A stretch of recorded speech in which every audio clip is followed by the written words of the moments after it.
নমস্কার, সবাইকে আমার চ্যানেলে স্বাগত জানাই। আমরা এখন রয়েছি চন্দননগরের কাটাপুকুরে।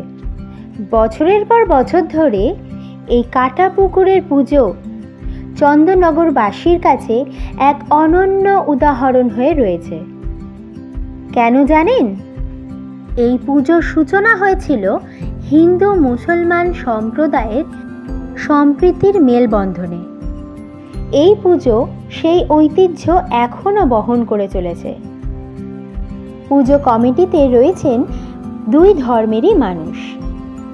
চলুন আপনাদেরকে প্যান্ডেলটা ভালো করে ঘুরে দেখাই।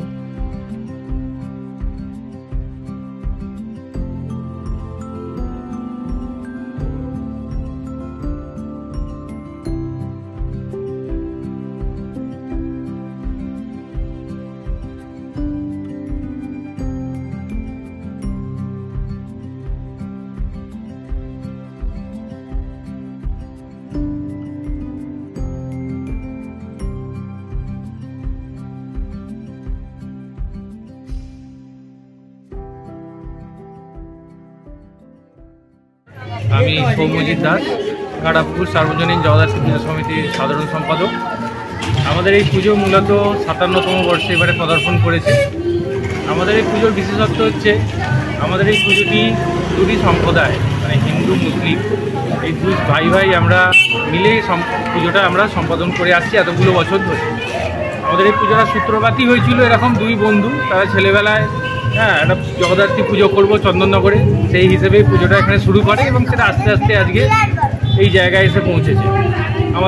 আমার এক বন্ধু আছে সহকারী, আমাদের একজন সম্পাদক, ওনার নাম হচ্ছে শেখ নাজির। এই হচ্ছে শেখ নাজির, ইনি হচ্ছেন আমাদের অন্যতম যুগ্ম সম্পাদক।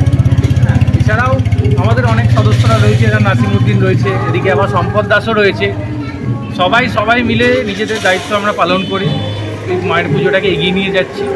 এবং আমাদের এখানকার পক্ষ থেকে একটাই বার্তা, ধর্মের রং লাগিয়ে যে চারিদিকে যে ধর্মীয় কলহ বা দাঙ্গা হয়, সেই দিক থেকে সেই সব কিছুর ঊর্ধ্বে এসে আমরা আজকে সম্প্রীতির মাধ্যমে একে অপরের সঙ্গে মানে কাঁধে কাঁধ মিলিয়ে একটা জগদ্ধাত্রী পুজো চন্দননগরের ঐতিহ্যকে ধরে রেখেছি।